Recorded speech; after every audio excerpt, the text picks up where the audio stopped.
Samsung HBM3E supply to NVIDIA looks impossible this year as the Korean giant fails to meet industry standards.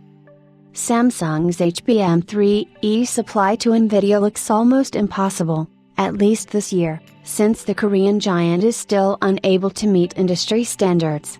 Samsung's HBM3E process still unable to pass NVIDIA's qualification tests, supply expected to initiate by next year. Now, for those unaware, Samsung couldn't secure a position in NVIDIA's supply chain, mainly because it was reported that the firm was unable to pass the qualification tests and the HBM standards set by Team Green.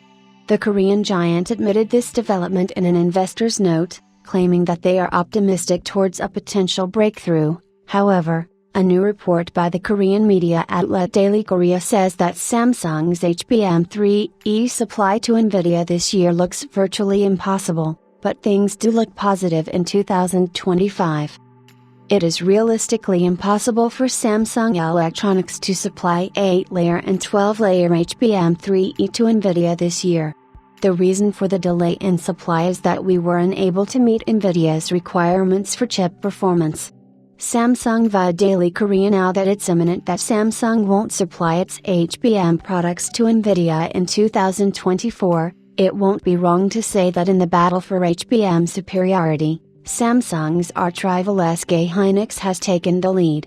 It is said that the primary reason behind Samsung not qualifying NVIDIA's sampling is that the bar has been set very high by SK Hynix, mainly due to the use of superior methodologies like the Mr. Move, giving Samsung a hard time in gaining NVIDIA's trust and, ultimately, orders as well. Samsung, which once held the throne in the HBM and NAND markets, seems to be losing its hold, given that competitors like SK Hynix and Micron are already supplying components to industry giants, but Samsung is nowhere to be seen.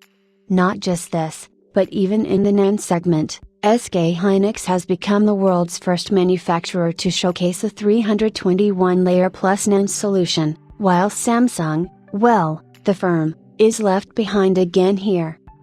However, not everything is gloomy for Samsung, given that the firm is set to be initiating HBM3E supply as early as Q1 2025 to giants like NVIDIA, and with the next-gen HBM4 process, the company is expected to gain a slight edge, given that it has its own semiconductor and memory production lines. But, given that SK Hynix has already partnered up with TSMC for HBM4, the Korean giant will likely need to move swiftly to get the industry's attention.